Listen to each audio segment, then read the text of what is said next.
mestinya polisi harus mencari. Itu aja persoalannya. That's it, nggak ada yang lain. Kalau memang bukan dia, nggak persoalan. Itu aja yang saya minta ya.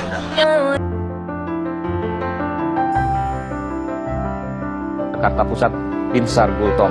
Pak Hakim, saya ingin tanya, Anda menghimbau agar pelaporan ini segera dihentikan, kemudian kembali ke persidangan, fokus di persidangan. Jika tidak, maka Anda berencana mempertimbangkan untuk menggugat balik tim kuasa hukum Jessica. Betul demikian, Pak Hakim? Ya, kurang lebih begitu, Pak. Kira-kira perjuangan kita bakalan oke nggak nih? Perlu nih hari ini ya, banyak perjuangan buat Kang Jelani, ada KB, ada Kaoja, ada buat penyanyi. Dan juga ada bukan di dalam. Kita saat ini lagi di Komisi Yudisial. Kita baru saja melaporkan hakim yang selama ini bertahan benteng, ya, memberikan komentar-komentar yang ngawur, yang ngaco, seakan-akan dialah hukum gitu loh. Kita mau uji nih, negara ini negara hukum bukan, negara yang menunjuk etika itu bukan, gitu. Nah, hari ini kita Komisi Yudisial khusus untuk melaporkan Pak Hakim, ya. Nanti tunggu tanggal mainnya, tidak lanjut dari laporan kita. Mantap, sip, Jessica. Sip, Jessica Wongso. Jessica Wongso. Tegakkan hukum, tegakkan kebenaran. Mantap. Mantap. Semakin lurus niat, semakin kencang cobaannya. Tetaplah berusaha, kelak semesta akan memberikan sebuah kejutan yang tidak terduga. Allah tidak mengubah akhir baik dari tujuanmu. Allah hanya memberi jalan yang berliku agar ada cerita di setiap perjuanganmu. Percayalah, tidak ada sabar yang sia-sia. Allah lebih tahu apa yang terbaik bagimu. Terkait kasus kopi sianida 2016 silam yang membuat kliennya, dalam hal ini Jessica, harus mendekam dalam tahanan setelah divonis 20 tahun penjara. Salah satunya ialah Hakim BG yang dilaporkan ke Dewan Pengawas Mahkamah Agung dengan dugaan pelanggaran kode etik. Selain Hakim BG, nama Edi Darmawan Salihin dan Jaksa Penuntut Umum Shandi juga ramai menjadi perbincangan usai dikabarkan juga akan dilaporkan. Lantas, kapan tim kuasa hukum Jessica akan membuat laporan terhadap Shandi yang juga menjadi keinginan banyak netizen agar Shandi turut dilaporkan? Dalam suatu proses pembuktian dan para pembuktian, saya katakan kita kan membela Jessica ini betul-betul all out ya, tapi dalam koridor hukum. Ya. Saya sendiri saya sudah katakan, saya pribadi walaupun dihina oleh Edi Salihin, ya, difitnah, saya tidak akan laporin dia. Ya, sampai sekarang ini saya tidak laporin dia, karena saya tidak mau ini menjadi personal. Ya. Saya tidak menjadi personal, karena saya ini bertindak on behalf, sama dengan laporan ini kan. Jangan salah ya, laporan ini pun yang laporkan ini bukan kami, bukan Ibu Dame. Yang melaporkan ini Jessica, melaporkan ini atas nama Jessica mereka melakukan ini. Teman-teman kita juga banyak yang mengatakan. Selain nama-nama di atas, belakangan muncul nama baru yang ikut menyuarakan keadilan untuk Jessica.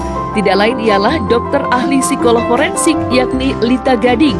Iya, nama Lita Gading sedang ramai menjadi perbincangan usai menceritakan pengalaman pahitnya saat menyuarakan keadilan untuk Jessica. Bagaimana tidak, Lita Gading harus menerima kenyataan pahit lantaran dirinya dilarang masuk kuliah selama 1 semester saat dirinya begitu lantang membela Jessica.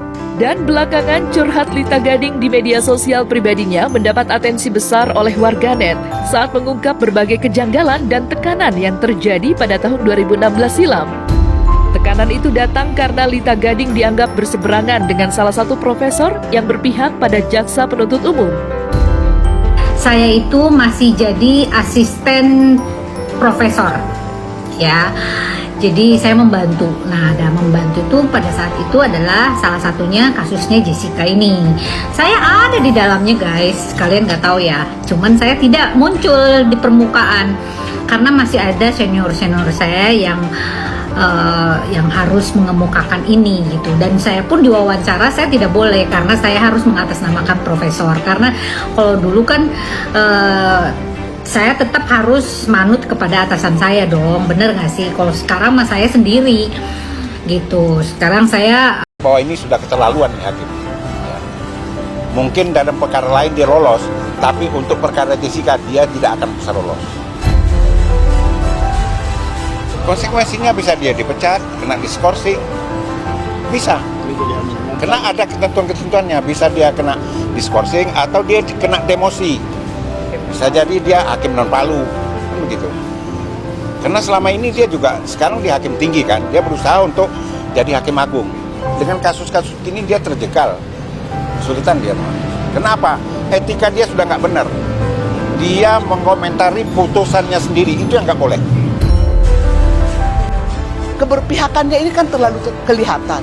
Wajar kalau kami itu merasa curiga dia sudah berpihak. Ini melanggar kode etik hakim sebagaimana diatur di dalam perjanjian bersama antara Mahkamah Agung dengan Komisi Yudisial. Dengan yang sudah kami laporkan ke KY dan juga ke Bawas ini, segeralah KY bertindak untuk menindak hakim ini dan juga segera Bawas bertindak terhadap hakim ini. Karena apa? Sangat banyak masyarakat yang dirugikan oleh kelakuan hakim yang tidak benar. Salah satu adalah ini. Kami hanya menuntut satu keadilan buat Jessica. Laporkan salah satu hakim yang pada waktu itu memeriksa perkara Jessica. Kami anggap bahwa hakim tersebut telah melakukan pelanggaran terhadap kode etik atas perbuatan dia pada waktu itu diwawancari oleh Rosi di Kompas TV. Nah, ini kami anggap bahwa seharusnya dia sebagai hakim tidak boleh berkomentar tentang perkaranya sendiri. Oleh karena itu, secara resmi hari ini di samping kami melaporkan persoalan tersebut di Komisi Yudisial, kami juga melaporkan ke Badan Pengawas Mahkamah Agung hari ini. Tapi intinya bahwa ini hakim harus diambil tindakan. Saya anggap bahwa ini sudah keterlaluan hakim. Ya. Mungkin dalam perkara lain dia lolos, tapi untuk perkara Jessica dia tidak akan bisa lolos. Konsekuensinya bisa dia dipecat, kena diskorsing, bisa. Kena ada ketentuan-ketentuannya, bisa dia kena diskorsing atau dia kena demosi. Bisa jadi dia hakim non palu, begitu. Karena selama ini dia juga sekarang di hakim tinggi kan, dia berusaha untuk jadi hakim agung. Dengan kasus-kasus ini dia terjegal, kesulitan dia. Kenapa? Etika dia sudah nggak benar. Dia mengomentari putusannya sendiri, itu yang nggak boleh. Di dalam laporan kita ke KY ini ada 3 memang yang kita laporkan. Pertama tadi adalah di mana hakim anggota yang mengadili perkara Jessica pada saat di Pengadilan Negeri Jakarta Pusat, salah seorang itu menjadi narasumber di dalam acara Rosi di Kompas TV pada tanggal 13 Oktober tahun 2022. Di sana Hakim BG ini dengan begitu terbukanya mengomentari apa yang menjadi pertimbangan ataupun putusan yang dia buat pada perkara Jessica, seperti apa tadi yang disampaikan oleh rekan saya. Dan ini sudah diupload di YouTube pada bulan Oktober juga, dan sampai sekarang semua bisa melihatnya itu. Dan kami juga mendapat beberapa masukan-masukan termasuk dari luar negeri, kenapa ada hakim yang berperilaku seperti demikian. Apakah di Indonesia memang itu diperkenankan? Tapi kembali kita lihat seperti kode etik daripada hakim, bahwa hakim itu dilarang untuk mengomentari perkara yang sedang ditanganinya ataupun yang sudah diputus di luar daripada persidangan. Ini salah satu pelanggaran yang dilakukan. Kemudian yang kedua, ada pelanggaran yang juga dia lakukan pada saat persidangan sedang berlangsung, yaitu mengenai rekonstruksi. Teman-teman media dan juga sekalian rekan-rekan saya advokat mengetahui kalau rekonstruksi itu berarti itu pemulangan yang akan dilakukan di tempat kejadian. Tapi pada waktu itu rekonstruksi itu dilakukan di pengadilan dengan menghadirkan begitu banyaknya saksi-saksi, seolah-olah mengatakan itulah rekonstruksi. Kemudian pada saat itu kami sebenarnya keberatan, tapi namanya hakim kita tidak bisa untuk membantah. Pada waktu itu Pak Uto menyampaikan, tolong rekonstruksi yang ini disesuaikan dengan yang ada di CCTV. Tapi kemudian oleh hakim tersebut mengatakan inilah yang benar, inilah yang benar. ini kan sudah mengarahkan dan sudah memutuskan bahwa seolah-olah apa yang dilakukan oleh para saksi yang hadir pada saat itu sudah melakukan rekonstruksi yang benar. Nah, ini kan sudah berpihak. Ini juga kan yang kami laporkan.